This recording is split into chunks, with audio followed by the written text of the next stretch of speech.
ہمیشہ مولانا الیاس صاحب کا سفر جب بھی اجتماعات میں ہوتا تھا تو قریشی صاحب کی کار میں ہوتا تھا اور وہی چلاتے تھے کار. اس زمانے میں کار ہوتی کس کے پاس تھی؟ کار ہوتی کس کے پاس تھی اس زمانے میں؟ تو یہ تھے وہاں. اور ادھر بھائی حاجی عبد المقیت صاحب، مولانا عبدالعزیز صاحب کھلنوی، یہ حضرات تھے. تو فرمایا کرتے تھے مولانا یوسف صاحب ہم سب جمع ہوں گے، حج میں جمع ہوں گے یا جب جمع ہوں گے تب اس مسئلے پر غور کریں گے.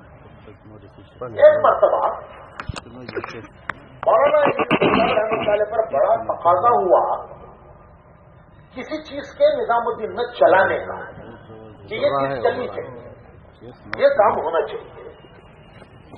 تو انہوں نے مشورہ کیا. مشورے میں مولانا انعام صاحب دیکھیے مولانا یوسف صاحب رحمۃ اللہ علیہ فرماتے تھے کہ میں مولوی انعامی کہتے تھے، یہ ان کو مولوی یوسف صاحب کہتے تھے، وہ ان کو مولوی انعام صاحب کہتے تھے. دونوں ساتھ کے پڑے ہوئے تھے، دونوں کلاس میٹ تھے اور دونوں ساڑو بھی تھے. ساڑو بھائی دونوں ساتھ کے پڑے ہوئے تھے مظاہر میں، شروع سے آخر تک ساتھ پڑے ہوئے. تو ان کو مولوی یوسف صاحب کہتے تھے، ان کو مولوی انعام صاحب کہتے تھے. تو فرمایا کرتے تھے کہ میں مولوی انعام کی رائے کو اپنی رائے سے زیادہ قابل اعتماد سمجھتا ہوں، کیونکہ مولوی انعام نے جتنا مولانا الیاس صاحب کو سنا ہے اتنا میں نے نہیں سنا ہے. یہ کون کہتے تھے؟ مولانا یوسف صاحب رحمۃ اللہ علیہ کہتے تھے کہ میں مولوی انعام کی بات کو اپنی بات سے زیادہ قابل اعتماد سمجھتا ہوں، کیونکہ جتنا مولوی انعام صاحب نے مولانا الیاس صاحب کو سنا ہے اتنا میں نے نہیں سنا ہے. میں تو اس وقت ایک علمی مشغلے میں رہتا تھا اور پڑھنا پڑھانا لکھنا لکھانا بہت ساری کتابیں لکھی مولانا صاحب نے، میرا زیادہ تر وقت اس میں لگتا تھا. اور مولوی انعام سائے کی طرح مولانا الیاس صاحب کے ساتھ چپکے ہوئے ہوتے تھے، جیسے سایہ چپکا ہوا ہوتا ہے اس طرح مولوی انعام مولانا الیاس صاحب کے ساتھ سایہ کی طرح چپکے ہوئے ہوتے تھے. اس لیے میں ان کی بات کو اپنی رائے سے زیادہ قابل اعتماد سمجھتا ہوں. مولانا صاحب فرماتے تھے.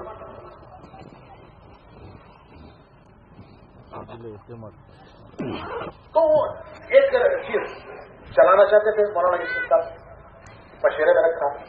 مولانا انعام صاحب کی رائے یہ تھی کہ مولوی صاحب آپ کا مجمع ابھی اس بات کو ہضم نہیں کر سکتا. ابھی آپ کی یہ جو بات ہے یہ آپ کی بات کو آپ کا مجمع ابھی نہیں ہضم کر سکتا. ابھی ان کے ذہن اس کو لینے کے لیے تیار نہیں ہے. لیکن مولانا یوسف صاحب پر تقاضا تھا. انہوں نے 1 دن رکھا، 2 دن رکھا. تیسرے دن مولانا انعام صاحب نے مولانا یوسف صاحب سے فرمایا کہ دیکھیے آپ پر تقاضا ہے، یہ ہونا چاہیے اور میری رائے نہیں ہے. میری رائے آپ چاہتے ہیں کہ ہو جائے، میری رائے آپ چاہتے ہیں کہ ہو جائے. تو ایسا کرتے ہیں کہ یہ رائے آپ نہ رکھیے، یہ رائے میں رکھوں گا. سب کو جمع کر کے یہ رائے آپ نہ رکھیے، یہ رائے میں رکھوں گا. حالانکہ خود ان کی رائے نہیں ہے.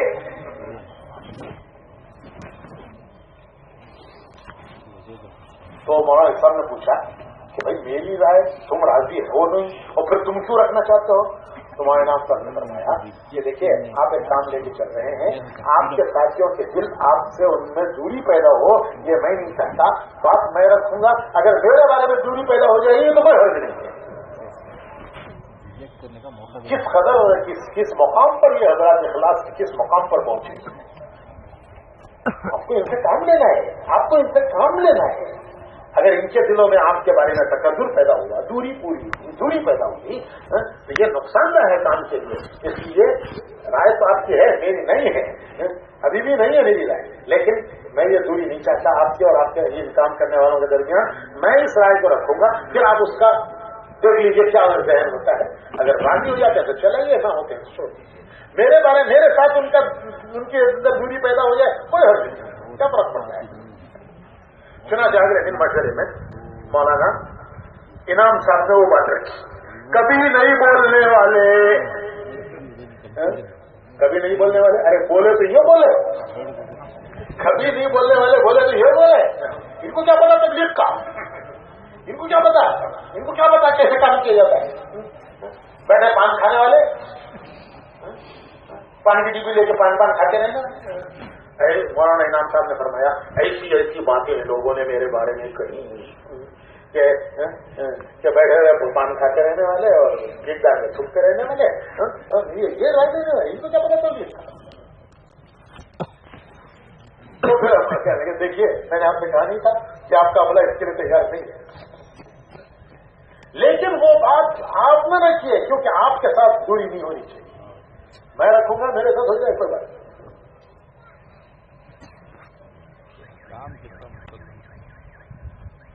آخری رات اگلے دن صبح مولانا یوسف صاحب رحمۃ اللہ کا انتقال ہو گیا، یہ آخری رات کی بات ہے جو اس وقت کے شریک لوگوں نے مجھے بتائی ہے، کئی لوگوں نے، ایک نے۔ اگلے دن مولانا یوسف صاحب کا انتقال ہو گیا تو حضرت سفر میں تھے، لاہور میں انتقال ہوا، بھائی بشیر صاحب تھے، ان کے گھر میں قیام تھا، مرکز سے کے ساتھ گھر تھا وہ، تو وہاں یہ جو بڑے بڑے ہمارے اکابر تھے اس وقت کے جو اکابر تھے وہ سارے اکابر انہوں نے آپس میں مشورہ کیا، آپس میں مشورہ کر کے انہوں نے یہ کہا کہ مولانا یوسف صاحب پر کام کا لوڈ بہت پڑ رہا ہے، ان پر کام کا بوجھ بہت پڑ رہا ہے، روزانہ کبھی کبھی 12 گھنٹے 16 گھنٹے بولنے کی نوبت آئی، تو اتنا بوجھ ان پر اب یہ کہیں پھٹ نہ جائے، اتنا بوجھ پڑا کہ پھٹ نہ جائے۔ تو مولانا انعام صاحب مولانا الیاس صاحب کے زمانے کے ہیں، ساری باتیں ان کے سامنے ہیں، ان کے ساتھ 24 گھنٹے رہنے والے ہیں، تو ان سے کہا جائے کہ یہ بھی کچھ ذمہ داریاں لے لیں۔ چنانچہ ان سارے بزرگوں نے جو اس وقت کے بڑے تھے انہوں نے مشورہ کر کے مولانا انعام صاحب کو بلایا اور بلا کے کہا کہ مولانا انعام صاحب جو مولانا یوسف صاحب کا حال ہے وہ تو آپ دیکھ ہی رہے ہیں، آپ کے سامنے ہے، ہم نے آپ کی اس وقت تکلیف اس لیے دی ہے کہ ہم چاہتے ہیں کہ یہ جتنے کام مولانا یوسف صاحب کر رہے ہیں ان میں سے کچھ کام مشورے سے آپ کے ذمہ کر دیے جائیں تاکہ کچھ کام آپ لے لیں، ان کے اوپر کا بوجھ ہلکا ہو جائے ورنہ یہ پھٹ جائیں گے۔ تو مولانا انعام صاحب رحمۃ اللہ علیہ بہت دیر تک ان کی ساری بات انہوں نے بہت دلیل کے ساتھ، میں تو مختصر کہہ رہا ہوں، ساری بات سمجھائی، تو مولانا انعام صاحب رحمۃ اللہ علیہ خاموشی سے سنتے رہے، اور جب ان کی بات پوری ہوئی تو ان کی آنکھوں میں آنسو آ گئے، مولانا انعام صاحب کی آنکھوں میں آنسو آ گئے اور فرمایا کہ آپ حضرات جو محسوس کر رہے ہیں اس کو میں آپ سے زیادہ محسوس کر رہا ہوں، اور جو آپ کے تاثرات ہیں وہی میرے تاثرات ہیں، لیکن میں تو اپنے کو اس قابل بھی نہیں سمجھتا کہ میں نظام الدین کے دسترخوان پر روٹی کھانے کا بھی اپنے کو حقدار نہیں سمجھتا، میں کسی کام کا نہیں ہوں، میں تو اپنے کو اس قابل بھی نہیں سمجھتا کہ میں نظام الدین کے دسترخوان پر روٹی کے ٹکڑے کھاؤں۔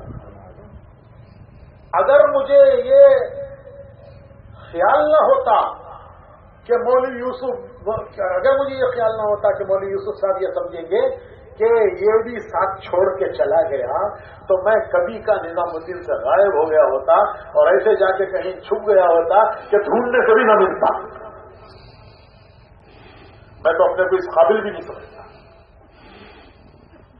لیکن بس اس خیال سے ان کے ساتھ لگا ہوا ہوں کہ ان کو کہیں یہ نہ ہو کہ یہ بھی آخر ساتھ چھوڑ کے چلا گیا، اس لیے میں ان کے ساتھ لگا ہوں، ورنہ میں روٹی کھانے کا بھی اپنے کو وہاں حقدار نہیں سمجھتا۔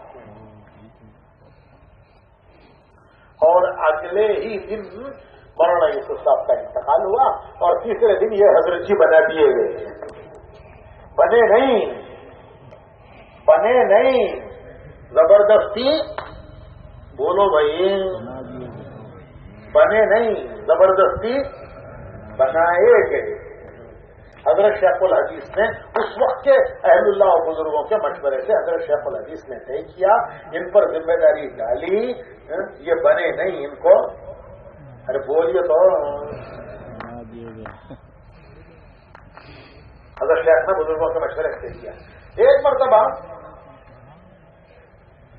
حضرت جی جایا کرتے تھے سہارنپور ہمیشہ، ایک مرتبہ سہارنپور گئے تو شیخ الحدیث نے، شروع کا زمانہ تھا، شیخ الحدیث نے پوچھا کہ مولی انعام، ذرا جلدی بولتے تھے شیخ، مولی انعام جلدی بولتے تھے، مولی انعام تمہارے حضرت جی بننے سے کیا فرق پڑا؟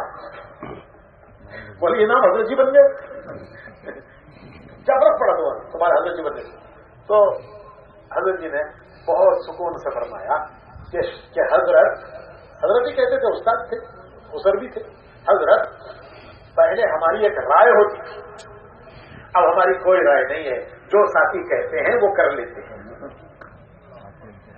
پہلے ہماری ایک رائے ہوتی تھی، پوچھا نا کہ حضرت جی بندے تمہارا کیا فرق، کیا پڑا تمہارے اندر، اب ہماری کوئی رائے نہیں ہے، کوئی رائے نہیں ہے، جو ساتھی کہتے ہیں وہ کر لیتے ہیں۔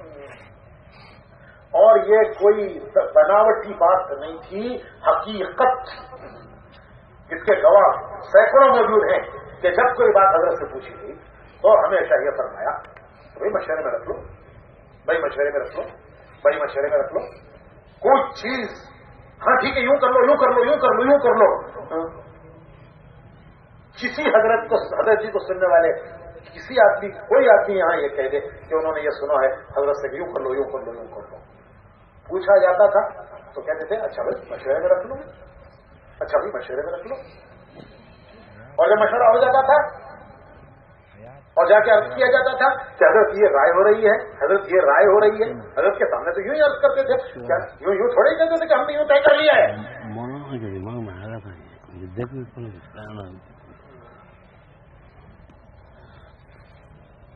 بھائی کتنا ادب سیکھا تھا، کتنا ادب سیکھا تھا، یہی تو تربیت ہوئی تھی اس راستے میں، دبانے کی نہیں دبنے کی تربیت ہوئی، دبانے کی تربیت نہیں، دبنے کی تربیت ہوئی، منوانے کی نہیں ماننے کی تربیت ہوئی۔ تو میں کیا کہہ رہا تھا، ہاں حضرت کے سامنے عرض کرتے تھے کہ حضرت ساتھیوں نے یوں سوچا ہے، ساتھیوں کی یوں رائے ہے، اچھا بھائی تم سب کی رائے یہی ہے تو اللہ اس میں خیر فرمائے۔ یہ جواب ہوتا تھا حضرت کا، پیٹنٹ جواب، سینکڑوں موجود ہیں یہاں اس کی گواہی دینے والے، کہ کبھی پوچھا جاتا تھا کہ حضرت یہ بات تھوڑا سا مشورے میں رکھو، اب مشورے میں رکھا، مذاکرہ ہوا، اور اس کے بعد حضرت کے سامنے پیش کرتے تھے کہ حضرت ساتھیوں کی یہ رائے ہے، یہ سوچا ہے، تو ہمیشہ جواب یہ ہوتا تھا اچھا بھائی تم سب کی رائے ہے تو اللہ اس میں خیر فرمائے، اللہ اس میں برکت فرمائے، اللہ اسے قبول فرمائے۔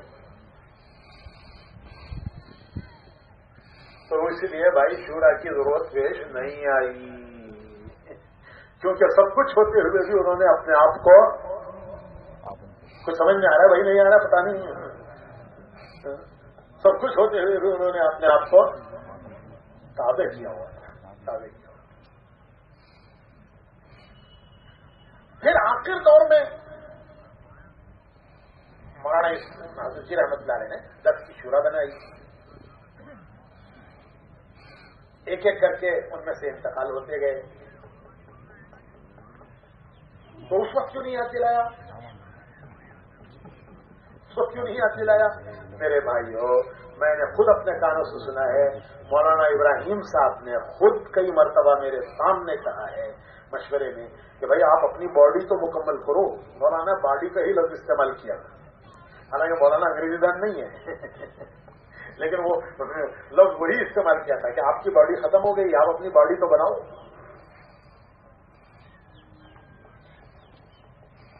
باڈی بناؤ کا مطلب سمجھا،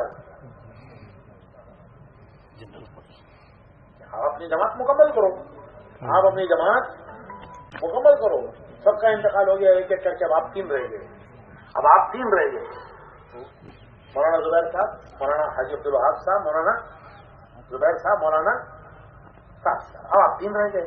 اپنی جماعت تو مکمل کرو. تمہاری 10 کی جماعت تھی, 7 کا انتقال ہو گیا. اپنی جماعت تو مکمل کرو. یہ مولانا ابراہیم صاحب نے خود ہمارے سامنے کئی مرتبہ کہا ہے, مشورے میں کہا ہے.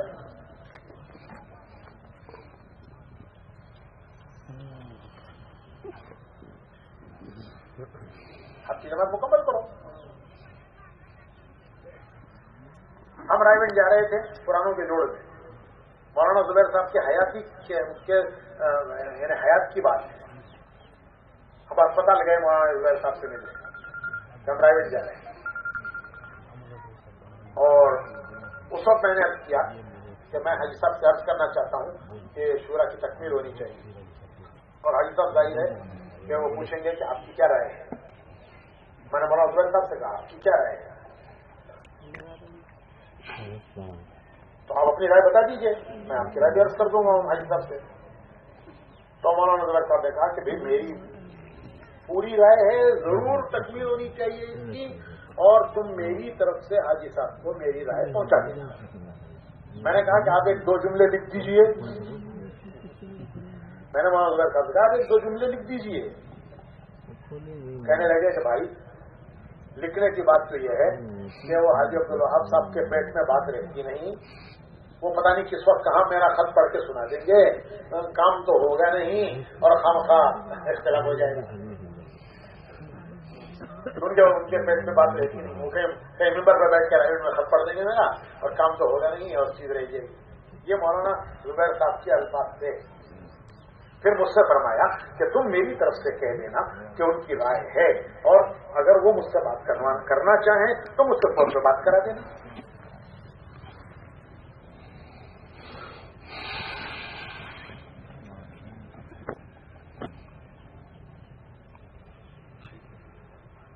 اور آخری مرتبہ یہ جو شورا بنی ہے 10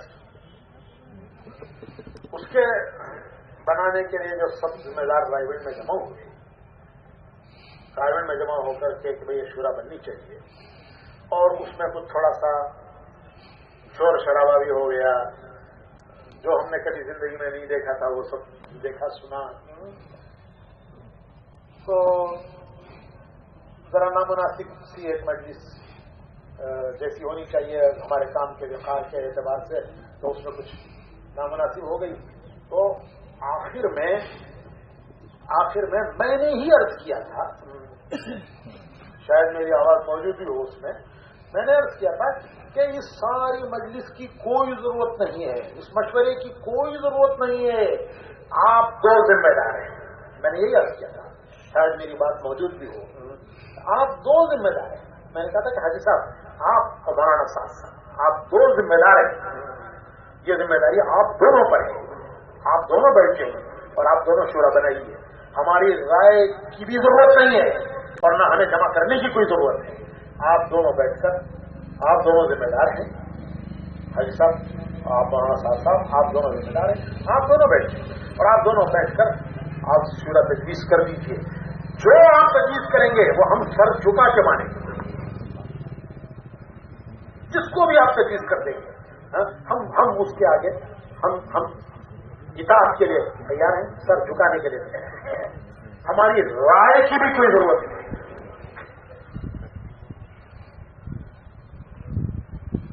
یہ میرے آخری الفاظ سے اسی پر وہ مجلس ختم ہوئی.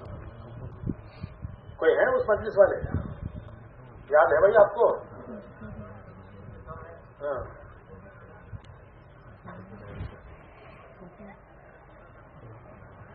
خیر اس کے بعد بات ختم ہو گئی.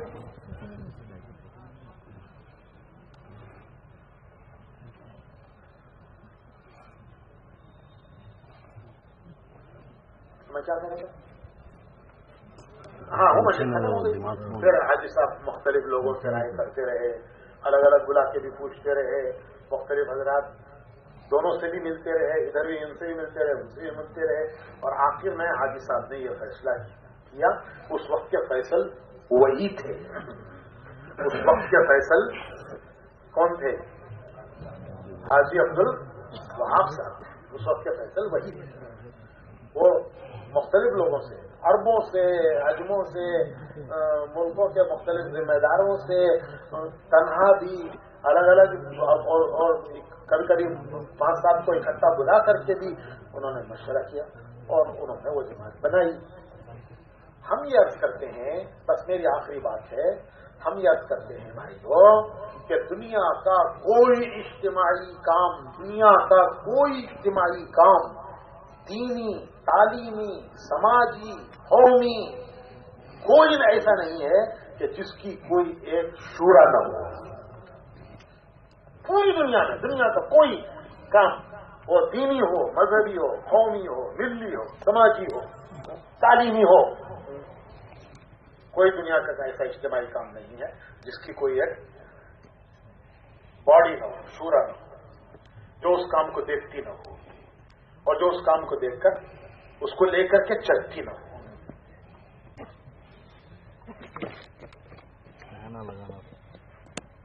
ایک چھوٹا مدرسہ ہوتا ہے، اس کا محتمم کوئی ہو لیکن اس کی ایک شورا ہوتی ہے، جو اصولی اور بنیادی چیزیں ہوتی ہیں وہ شورا طے کرتی ہے، محتمم اس کی تنقید کرتا ہے، اس کو چڑھاتا ہے، لیکن اس کی کوئی بھی بنیادی اور کوئی تعلیمی ادارہ، کوئی دنیا کا کوئی تعلیمی ادارہ، کوئی ایک چھوٹی سے چھوٹی کوئی ایک سماجی مجلس ہوتی ہے، اس کی ایک جماعت ہوتی ہے، وہ کسی فرد کے حوالے نہیں کیا جاتا۔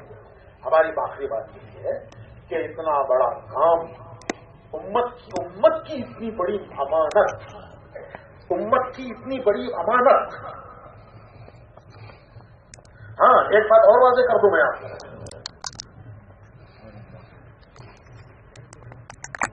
ایک ضابطے کی شورا ہے اور ایک حقیقی شورا ہے۔ ضابطے کی شورا، حقیقی شورا۔ ضابطے کی شورا اب میں کیسے بتاؤں آپ کو، 700 سال میں جتنی اسلامی حکومتیں چلی ہیں، ہر خلافت میں شورا رہی ہے۔ خلافت راشدہ، اس کے بعد خلافت بنو امیہ، اس کے بعد خلافت بنو عباس، اور اس کے بعد عثمانی خلافت ترکوں کی۔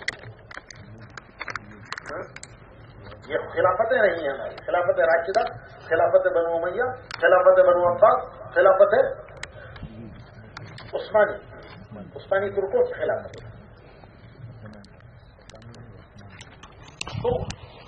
تو ان چاروں خلافتوں میں ہر خلافت میں شورا رہی ہے، کوئی زمانہ شورا سے خالی نہیں رہا ہے۔ فرق اتنا ہے کہ خلافت راشدہ میں خلیفہ شورا کے تابع تھا، اور اس کے بعد جب ملوکیت آئی، بادشاہوں کا دور آیا، تو شورا خلیفے کے تابع ہو گئی۔ یہ بہت باریک فرق ہے۔ خلافت راشدہ میں خلیفہ کیا کس کے؟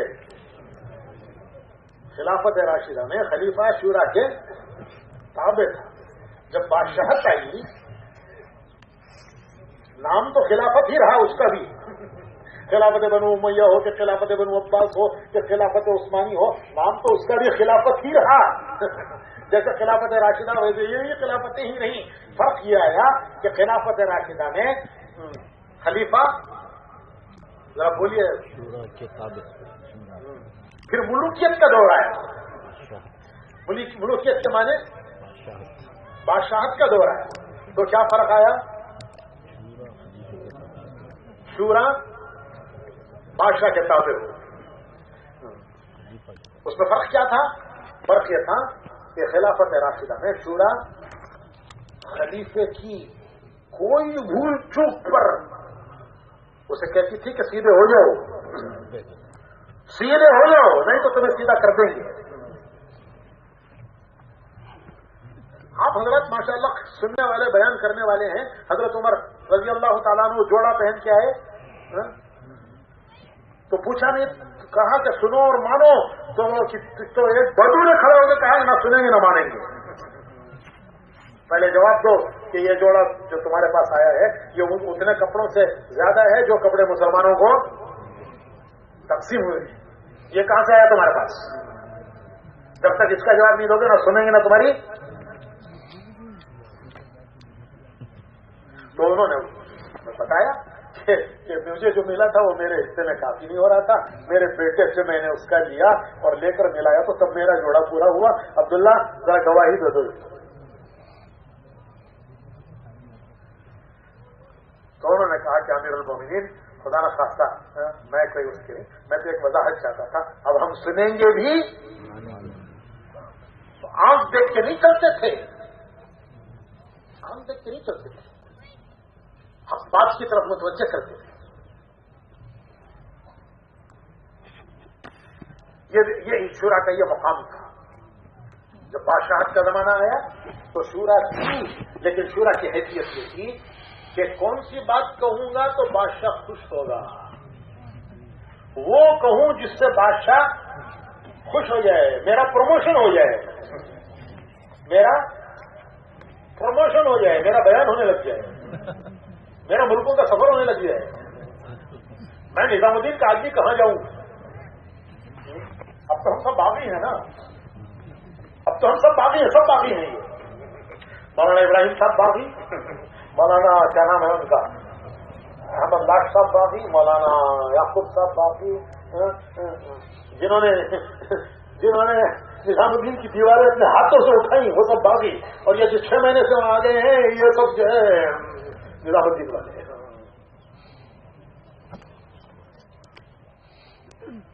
تو شورا کی خلافت راشدہ میں خلیفہ بولو بھائی صاحب، اور جب بادشاہت آئی تو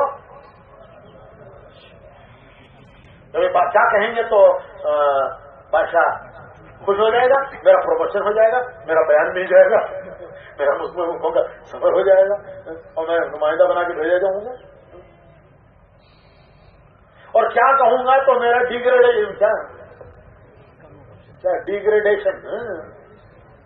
کیا کہوں گا تو میرا ڈیگریڈیشن، میرا تنزل ہو جائے گا، ڈیموشن کیا وہ میں نے تو علماء بتائیں گے کہ میں نے تو یہ جہاں تک سنا ہے کہ بعض خلفاء کے یہاں لوگ حدیثیں گھڑ کے پیش کرتے ہیں بادشاہ کو راضی کرنے کے لیے، خوش کرنے کے لیے، جو وہ چاہتے تھے اس کے مطابق، تاکہ میں دربار میں پروموشن ہو جائے۔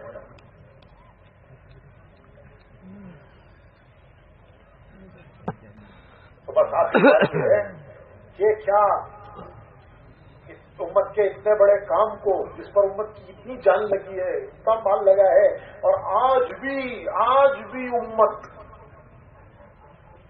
ایک بڑا امت کا طبقہ وہ ہے جو ان جھگڑوں سے اسے کوئی سروکار نہیں ہے، وہ اپنی قربانیاں دے رہا ہے، پیدل چل رہا ہے، یہ تو سب یہ جتنے ذرا پروموٹڈ ہے نا، یہ سب اس میں الجھے ہوئے ہیں، جتنے پروموٹڈ ہیں، جتنے پروموشن چاہتے ہیں وہ سب وہ الجھے ہوئے ہیں، ورنہ عام امت آج بھی پس رہی ہے، پیدل چل رہی ہے، مشقتیں اٹھا رہی ہے، قربانیاں دے رہی ہے، اپنی حاجتوں ضرورتوں تک کو کاٹ کر قربان کر کے، خواہشوں کی بات تو بہت دور کی ہے، حاجتوں ضرورتوں تک کو قربان کر کے وہ اللہ کے دین کے لیے اپنی جان مال لگا کے قربانیاں دے رہی ہے سارے عالم کی سمت کے اتنے بڑے کام کو کیا ایک فرد کے حوالے کر دیا جائے؟ کر دیا جائے تو کرو بھائی، ہمارا کیا جاتا ہے، کوئی ہمارے باپ کی کوئی جاگیر اٹھنے والی تھوڑی ہے، یہ جو جتنے بڑے ہیں ہمارے جتنے بزرگ ہیں ان کی کوئی جائیداد لوٹنے والی تھوڑی ہے کہ اتنے بڑے امت کے کام کو، یہ تو حضرت مولانا انعام الحسن صاحب رحمۃ اللہ نے اس کو محسوس کر لیا تھا کہ اب اس وقت ایک جماعت کی ضرورت ہے جو جماعت اس کام کو لے کے چلے، ان کی نگرانی میں کام کرے، اور اس کو مولانا صاحب رحمۃ اللہ نے سراہتاً اپنے ملفوظ میں فرما دیا۔ تو اب سوال یہی ہے، بس آخری یہی بات ہے کہ کیا اتنے بڑے کام کو ایک آدمی کے حوالے کر دیا جائے کہ وہ جس طرح چاہے اسے لے کے چلے، وہ اطاعت کرو، ٹھیک ہے بھائی، ارے آپ بھی تو کسی کی اطاعت کرو، اطاعت کرو، ارے کون کہتا ہے نہیں کریں گے، ارے 50 سال اطاعت کی ہے، اطاعت ہی کی ہے. کیا اطاعت سے انحراف کرنے کے لیے آئے ہوئے ہیں؟ اطاعت کی ہے. انہوں نے مشورے کی اطاعت کی ہے, ہم نے ان کی اطاعت کی. تینوں حضرت ہم کہتے ہیں اچھا آپ مشورے کی اطاعت کرو, امت آپ کی اطاعت کریں. آپ تو کہیں ایسا میرے جی میں آئے گا میں کروں گا اور تم تو میری اطاعت کرو, ہم اس کے لیے تیار ہیں.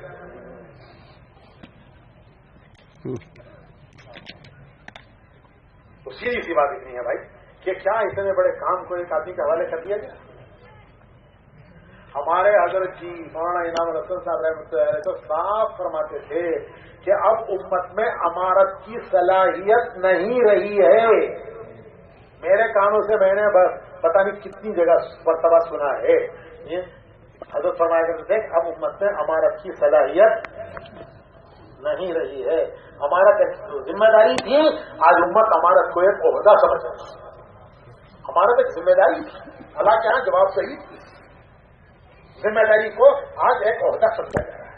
تو حضرت نے جہاں بھی شورا کے 4 آدمی تھے, 2 معذور ہو گئے, دو انتقال کر گئے, ایک معذور ہو گیا, مسئلہ آیا, حضرت نے فرمایا بھائی ایک مشورے کی جماعت بنا لو. سارے ہندوستان میں نہیں, ساری دنیا کے ملکوں میں. اب دنیا میں کہیں امیر نہیں ہے, کسی ملک میں امیر نہیں.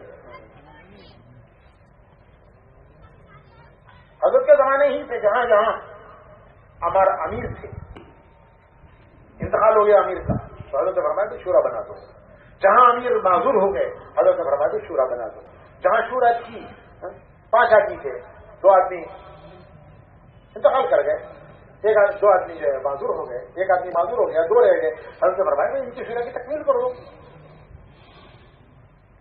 یہ حضرت کے زمانے سے چلا. اب دنیا میں کہیں امیر نہیں, کسی ملک میں دنیا میں امیر نہیں ہے, ہر جگہ شورا ہے. ذمہ داری ایک پر نہیں ہے, ذمہ داری ایک جماعت پر ہے. جماعت پھر سب اس جماعت کے ساتھ جڑے ہوئے ہیں. تو سیدھی سی بات بھائی ہماری ہے, ہم یہ کہتے ہیں ارے بھائی آپ کو جو شورا بنی ہے, میں معذرت کے ساتھ, اور یہ سب بڑے ہمارے بیٹھے ہیں, مجھے نہیں کہنا چاہیے یہ بات, مجھے یہ نہیں کہنا چاہیے, لیکن میں معذرت کے ساتھ یہ کہتا ہوں کہ بھائی جو شورا بنی ہے 10 کتنے ہیں وہ 13 کی, میں مولانا صاحب سے عرض کرتا ہوں کہ آپ کو ان میں سے کوئی نام پسند نہیں ہے, آپ کہیے کہ ان 2 کو اس میں سے ہٹا دو, میں شورا ماننے کے لیے تیار ہوں. ہم پاؤں پکڑ لیں گے حاجی عبدالحق صاحب کے کہ آپ راضی ہو جائیے. امت کو اس قضیے سے نکالیے.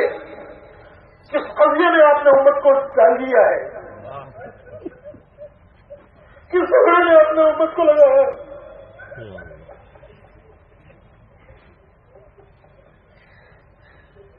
ہمارے بزرگوں کی روحیں تڑپتی ہیں, ہمارے بزرگوں کی روحیں تڑپتی ہوں.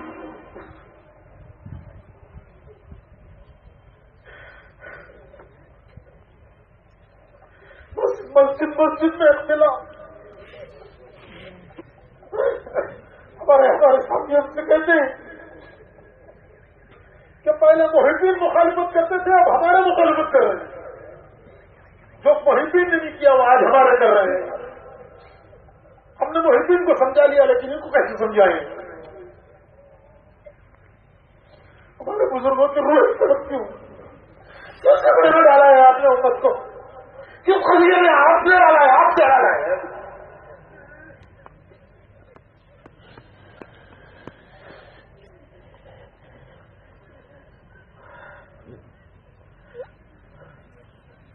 میں قسم کھا کے کہتا ہوں, آپ کہیے ہمیں یہ آدمی پسند نہیں ہے, اس میں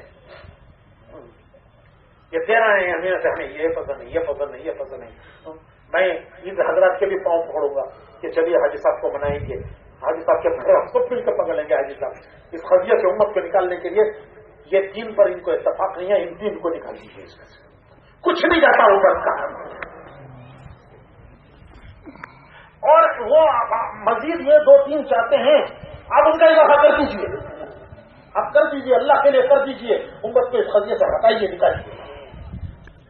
جو مولانا صاحب کو پسند نہیں ہے ان کو نکال دیجیے اس میں سے. اور جن کو وہ مزید ڈالنا چاہتے ہیں ان کو ڈال دیجیے، کوئی کچھ نہیں جائے گا، کچھ نہیں بگڑے گا انشاءاللہ۔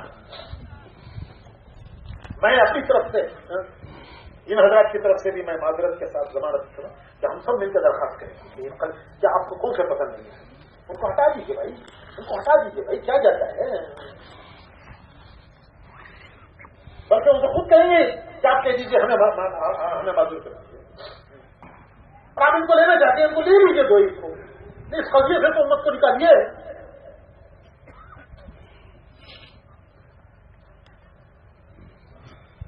ورنہ یہ سجادہ نشینی بنے گی، ہندوستان کی درگاہوں میں ایک درگاہ کا اور اضافہ ہو جائے گا۔ اللہ محفوظ فرمائے، اللہ محفوظ فرمائے۔ وہ اندر کی روح نکل رہی ہے، اندر کی روح نکل رہی ہے۔ وہ اللہ کے سامنے جواب دہی کا خیال، وہ اللہ کے سامنے امت کی اتنی بڑی ذمہ داری کو لے کر چلنا، اللہ کے سامنے جواب دہی کا خیال، وہ آخرت، وہ دنیا سے بے رغبتی جو نظام الدین جا کے پیدا ہوتی تھی، آج نظام الدین جا کے پتہ نہیں کیا پیدا ہو رہا ہے۔ اگر یہ یہی رک رہا تو یہ سجادہ نشینی بنے گی کہ میرے بعد یہ، ان کے بعد یہ، ان کے بعد یہ، گتی نشینی بنے گی، وراثت بنے گی، اور ہندوستان کی درگاہوں میں ایک درگاہ کا اور اضافہ ہو جائے گا۔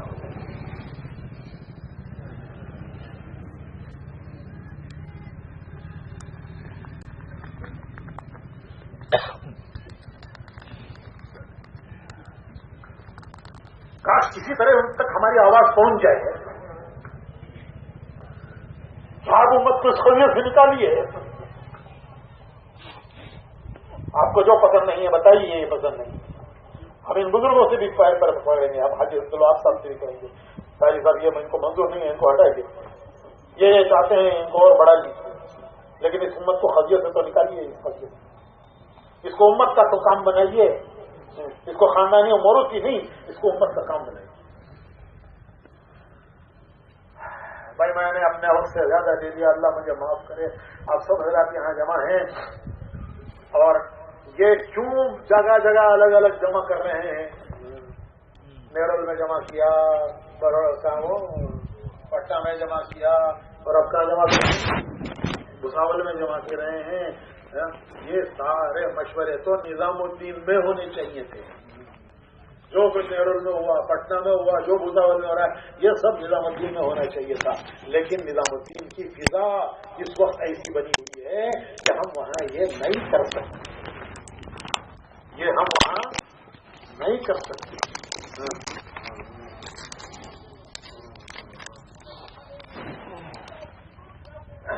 تو یہ مجبوراً باہر جمع ہونا پڑ رہا ہے، ہمارا مجبوراً باہر جمع ہونا ہو رہا ہے۔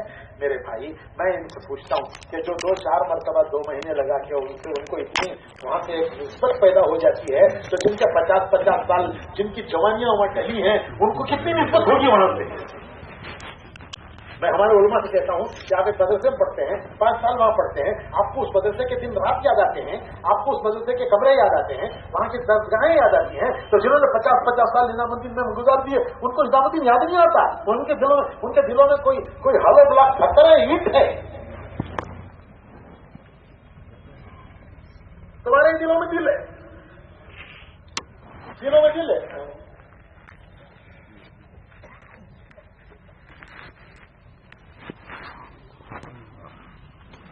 ہم یہی کہتے ہیں بھائی آپ اس کو ایک امت کا اجتماعی کام بنائیے۔ کسی فرق سے آپ کو اختلاف ہے، آپ کہہ دیجیے میں اس کو نہیں پسند کر رہا، یہ نہیں ہونا چاہیے اس بارے میں، آپ کہیے، ہم آپ کی بات کو سر آنکھوں پر رکھتے ہیں، ہم درخواست کرتے ہیں ہمارے بزرگوں سے کہ بھائی ان کی بات مان لیجیے، آپ کہیے مجھے یہ آدمی اس میں اور ہونا چاہیے، ہم آپ کی بات سر آنکھوں پر رکھتے ہیں، ہم درخواست کرتے ہیں ہمارے بزرگوں سے بھائی ان کو ملا لیجیے، لیکن یہ خرچہ تو ختم کیجیے۔ بس آخری بات میں نے یہی کہی کہ یہ سب نظام الدین میں ہونا چاہیے تھا، لیکن ہم وہاں یہ کر نہیں سکتے۔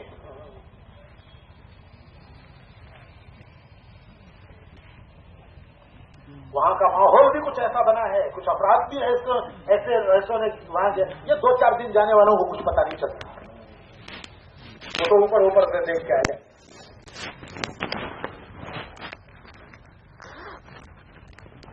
باطل نے بھی پنجے گاڑے ہیں، باطل نے پنجے گاڑے ہیں، باطل نے پنجے گاڑے ہیں. حکومت کی اجتماعیت کو بکھیرنے کے لیے باطل کی ساری اسکیمیں چل رہی ہیں. اس کا علاج دعا ہی ہے، دعا ہی اس کا علاج ہے.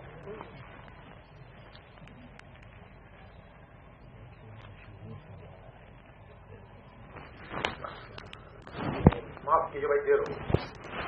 آپ کیا کہنا ہے؟ 2.5 ہاں 2.5 ایک ہی دن فارغ کیا ہے. اپنی ضرورتوں کو سلوٹوں میں نمٹتے، مختصر وقت میں کھانا ہے، ضروریات سے فارغ ہو جائے. ظہر کی اذان انشاءاللہ 2 بجے ہوگی، نماز 2:30 بجے ہوگی. اور علماء کرام کے اس مسئلے کو توجہ سے سن لیں. دفتر تحقیقات جو ہے وہاں سے روڈ میں روانگی. 2 منٹ بیٹھ جائیے. ایک بات اور کہتے ہیں، علماء کرام کو وہیں کھانے کی دعوت ہے، ان کو وہیں کھانا کھانا ہے. اور وہاں اور بعد نشستوں کی وہاں 1:30 اور 2 کی اذان اور نماز ہے. تو علماء وہیں تشریف لے لیں، وہیں کھانا کھائیں. یہاں دفتر تحقیقات کے پاس سے سواریوں کی بھی کوشش کی گئی ہے، آٹو رکشا بھی ملتے ہیں، اور پیدل گئے تو 10 منٹ کا راستہ ہے. اسی طرح علماء پہنچے مسجد الفاران جو ہائی وے پر لگی ہوئی ہے، بس ہائی وے کے سامنے کراس کرتے ہی مسجد الفاران کے مینارے دکھتے ہیں. اس مسجد میں علماء کرام کا جوڑ ہے. تو براہ راست وہ وہاں تشریف لے جائیں اور باقی حضرات اپنی ضروریات کی نہیں پا رہے ہوں. ہاں اعلان تو ہے یعنی علماء وہاں جا کے کھانا کھائیں گے، پھر نماز پڑھیں گے، پھر کھانا بھی نہیں ہوگا. ذرا تشریف رکھنے کی اعلانات ہے. ذرا یہ مختلف صوبے والوں نے اپنے یہاں اجتماع کی اور جو تبادلے کا استعمال ہوا ہے. آپ کر لیں اور ابھی تھوڑی دیر کے بعد اپنے بات سے بیٹھ کر باتوں پر یہاں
بغیر سوال کے مارچ اور اپریل ساؤتھ سرکار میں صوبہ قانون نافذ مارچ اور 1 اپریل. اور یہ صوبہ قانون نافذ کا مطالعہ دیکھا ہوں 15-16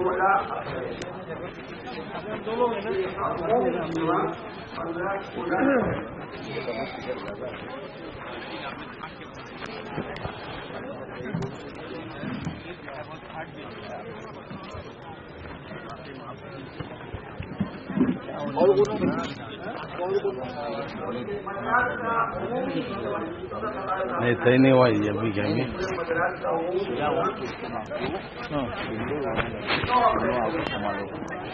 کیا کہ استعمال ہوگا تجویز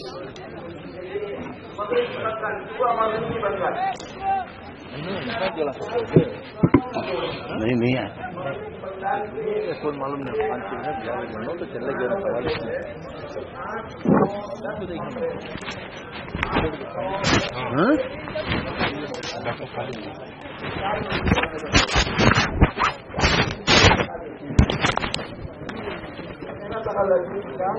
آزم گڑھ علماء اور سوال کرتے ہیں اپریل کے پہلے ہفتے میں تعلیمی شکل آتی ہے جمع کرنے کے بعد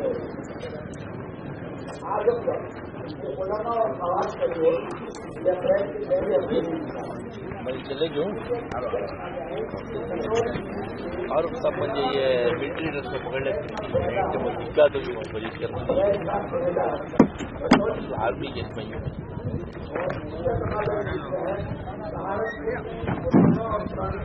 اب یہ ہو گیا حساب تقریباً